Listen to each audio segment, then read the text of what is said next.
I'd like to call the meeting to order. Yeah. Our first item is our Pledge of Allegiance. I Pledge allegiance to the flag of the United States of America and to the republic for which it stands, one nation under God, indivisible, with liberty and justice for all.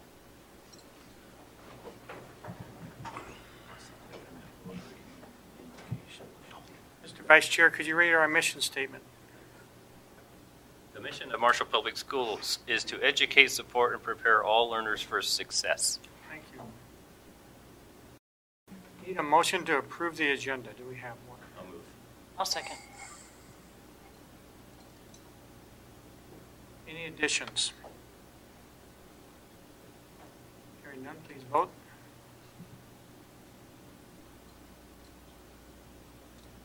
It is approved.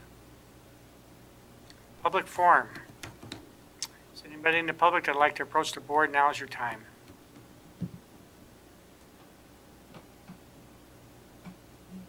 Our presentation, our fiscal 2017 audit. Welcome.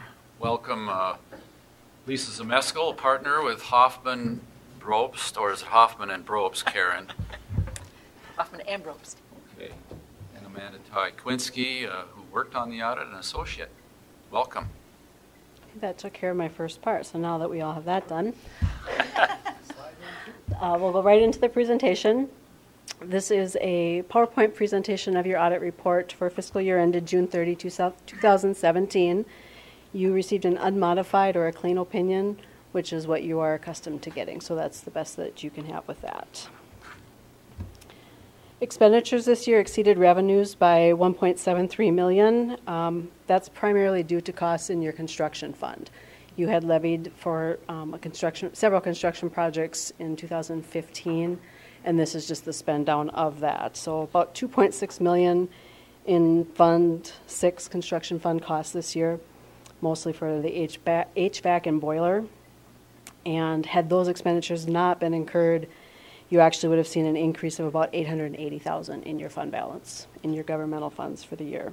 So very good there. Capital and health and safety improvements are in the final stage. That's what's left of the bonded monies from your QZAB bond program. And there's about $688,000 left that we anticipate seeing finalized in fiscal year 18. Congratulations to the district. You received the Meritorious Budget Award for fiscal year 17. You received a Certificate of Excellence for your CAFR for fiscal year 2016.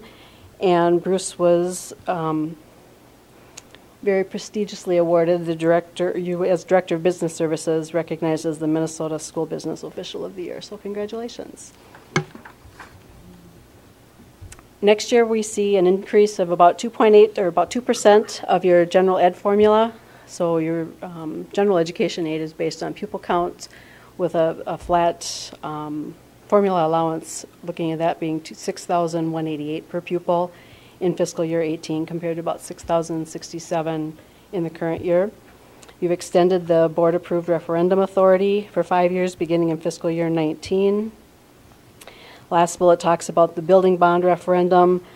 Had a little bit of a struggle with that. It's been defeated both in May of 16 and April of 17, and you're looking for a tentative election in May of 18. So we will look forward to seeing what happens with that this next fiscal year. Your enrollment is increasing. That is very consistent with what you've been telling the public is happening, that we're running out of space. When we look to 3 years down the road, we're expecting, right now, projections are showing about 80 students more. Okay, so you ended the fiscal year 17 with 2,458 students, and we're looking to a projection 3 years from now of about 2,538. Lisa, could you, the paper just came in, could you repeat those, that is about the enrollment increase, so she gets that? Yep. We've got some slides for you too on that. Fiscal year 17 enrollment was at 2,458 for the district, and fiscal year 20, so 3 years down the road, district is expecting 80 more students, so 2,538.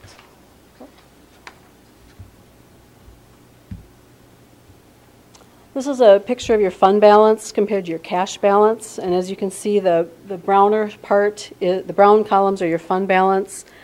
You're topping $5 million this year, so it's the highest you've been with your fund balance. And your cash balance, the adjusted cash, is increasing as well. When we look at adjusted cash, we look at if you have cash in the bank at the end of the year, and this is just your general fund, so what none of the restricted funds, so not food service, not community service, or any of those. Adjusted cash is cash in the bank less any short-term debt that you would have issued to cover operating costs, so aid anticipation certificates. You've not issued those since 2012 fiscal year, and then it was $2.5 million. So we've seen your cash balance increasing, and that's a direct correlation to the state not playing with the tax shift, them not withholding money at different rates because of their financial situation.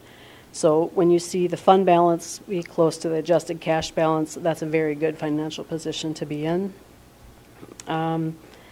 Your current fund balance policy, and we had talked with management a little bit about your policy and maybe the need to revise it. Currently, excuse me, your fund balance policy for your general fund is 8% of fund balance of your 8% of your expenditures you'd like to keep in fund balance. So this year, minimum.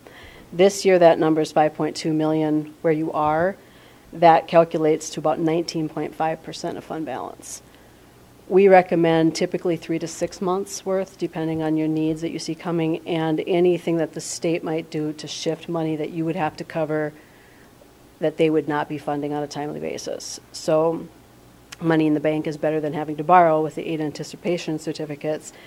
So with you guys having as much cash as you do, 5.2 million seems like a lot of money, but just realize it's not the 3 to 6 months. 3 to 6 months would be 6.7 million to 13.3 million. So it's always a good indicator to look at it by a month basis or a percentage basis, not a flat dollar. Because like I said, 5 million seems like a lot of money, but when you compare how much your expenditures are on a monthly basis, that will get eaten up very quickly. So this next slide shows your revenues by source for 2017 and 2016. Again, just general fund revenue. Largest portion of your money comes from the state. That's the brownish part. Your federal revenue is a small part, about 3% in both years. That's the part that causes you to have a single audit, and there's a lot of compliance requirements with that. The single audit threshold is $750,000. This year you had 1.9 million, and last year you had 1.7. So you will continue to have a single audit. And this year, excuse me, food service was the program tested, and there were no findings in that. This slide shows the general fund revenues by source in total for the last 5 years. And we look for trends. We look to see that these bar graphs look consistent year over year. 2017, we're seeing a little bit of higher state funding, and that's mostly due to the basic general ed aid formula increase. You have higher student count, plus you had an increase in the general formula, so we would expect to see that increase. And the only variance we see that didn't follow trend was in 2014, the teal color. That's money from the state, or from the local, excuse me, and that's due to the tax shift. So that's when the state was playing the game of, we don't have enough money in our budget, we'll withhold and make you guys recognize different money at different times. So that was just a bookkeeping entry, and it just went from 14 to 15. So nothing there was alarming. The trends were as we expected. This graph shows the general fund expenditures by the different objects, 17 on top, 16 on the bottom. And again, we look for trends. We look for the pie shapes to be roughly the same, and they are. One of the differences is in last year there were some technology leases entered into, which will show all the expenditures according to government accounting standards. So you'll see a little bit more with capital expenditures, which then just kind of reshifts the pie a little bit. But overall, everything is consistent. And we expect salaries and wages to be the largest portion of what you spend your dollars on. You're educating the kids. So this bar graph shows the expenditures by object for the 5 years. And again, we look for trends and expect to see things consistent. 2015, if you look at the graph, the kind of green graph, the second to the right, that is when you entered into some significant capital leases for your middle school roof, and there were a couple of technology leases. So you had about 1.9 million in capital outlay that year. So that's kind of showing a little bump in your graph there. When we look at a school district, we expect to see the majority of your expenses in regular and exceptional education or special ed, which is what we do see. And then we also see site buildings and equipment, which is the overall buildings, your utilities and whatnot. And so, again, we look at trends, and this falls right in where we would expect to see your different graphs.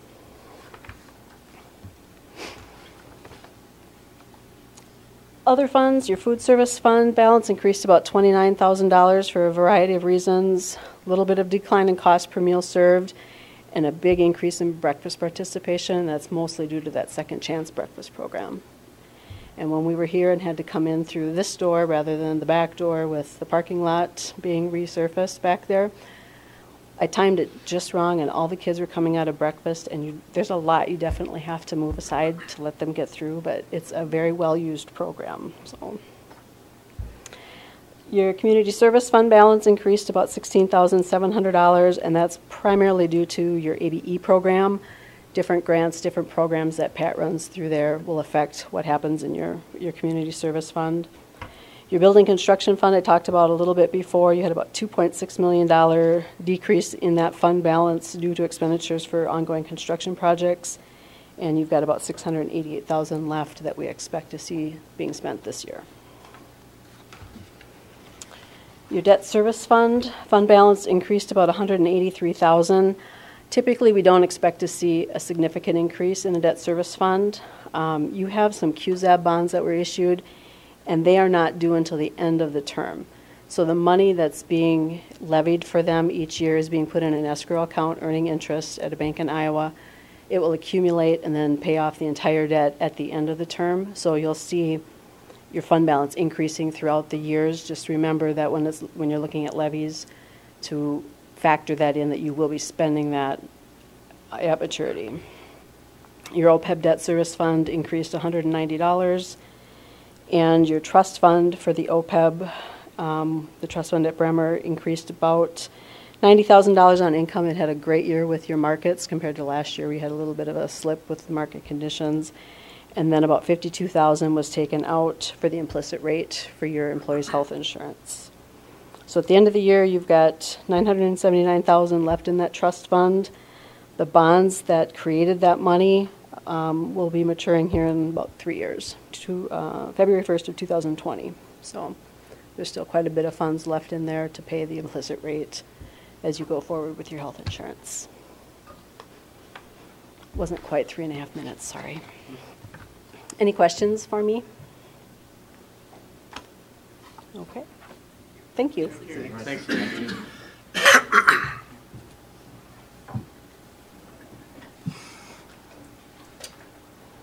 Board forum. Any board members have anything they'd like to bring up?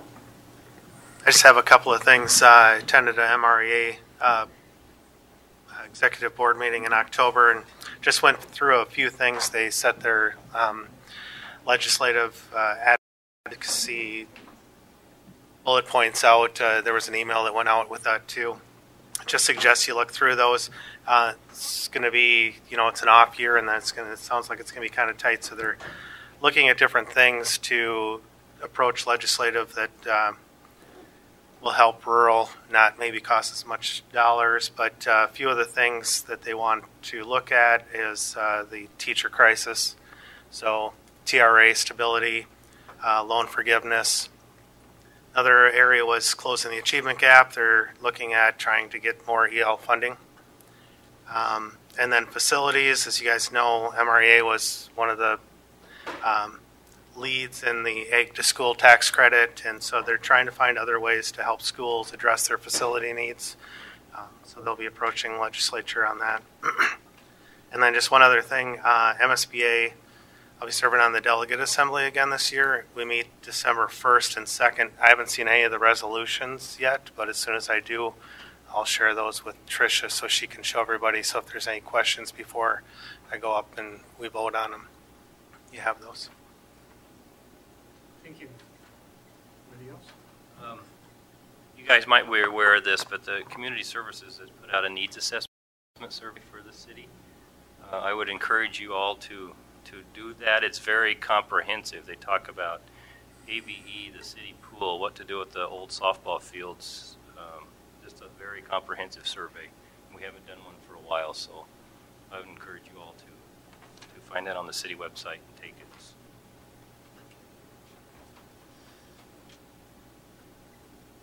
Very good.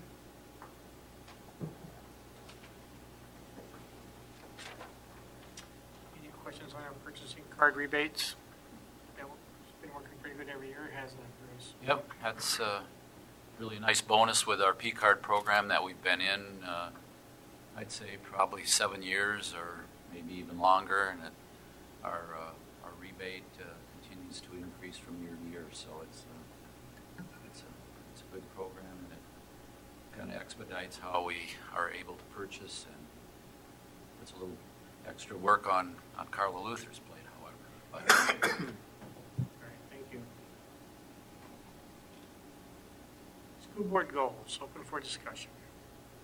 So you have a memorandum that I just put together sort of outlining some potential ideas for some activities or actions or whatever you wish to call them for each of the two strategic planning goals that we have this year. And more than anything, they were intended to be sort of conversation starters, but my understanding was that the direction that I heard that you all wanted was to try to align what the school board focuses on with our strategic plan. So as I was kind of thinking about, well, what are some things that board members can do that align with the two strategic planning goals, I came up with, again, draft format, 4 different perhaps ideas or activities, and if they're okay with you, we'll just roll them forward to November 20th and have you take formal action on them. If you have other ideas,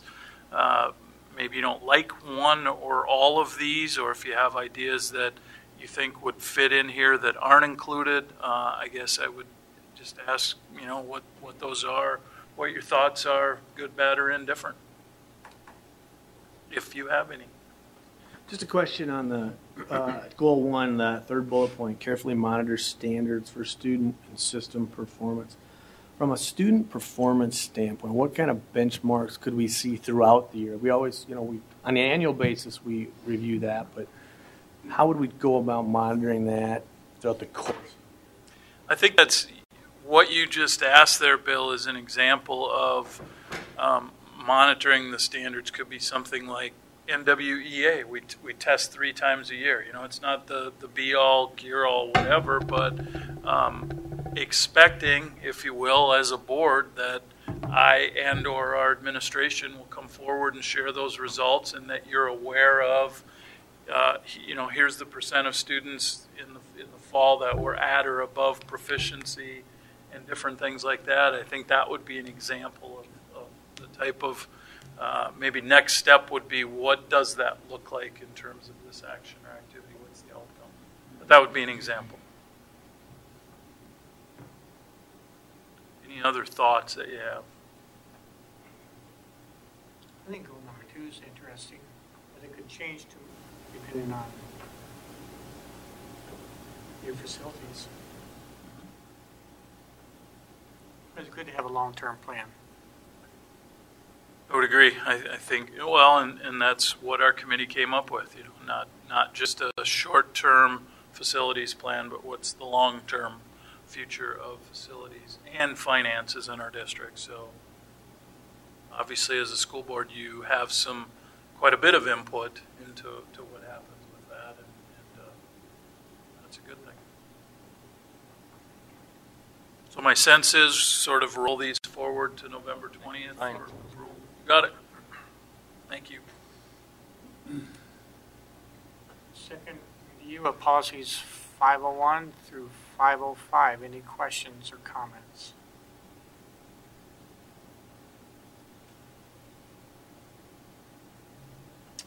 Moving on to our action items, we have authorization to hire additional staff for the after-school program. I'll make a motion to approve. Do we have a second? I'll second. It's open for discussion. Hearing no discussion, let's vote.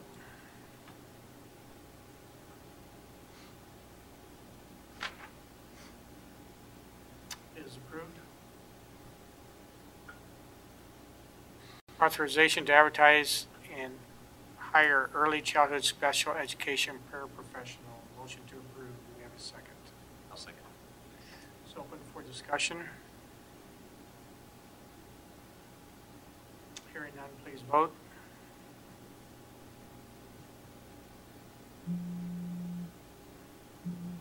It is approved. Approval of early childhood site improvement plan. Do we have a motion? So moved. I'll second. It's open for discussion. Hearing none, please vote.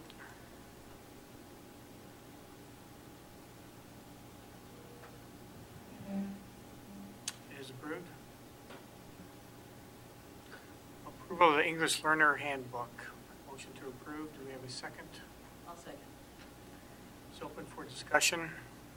I would just add, I don't know if you're real familiar with the EL handbook, but we're just trying to update it and make it reflect what our practices actually are, and even implement small things like some of the testing requirements that we need to do with students. So more than anything, it's just trying to continually get better at what we do, including in our EL program. I do like the upgrades. Any other comments? Vote, please.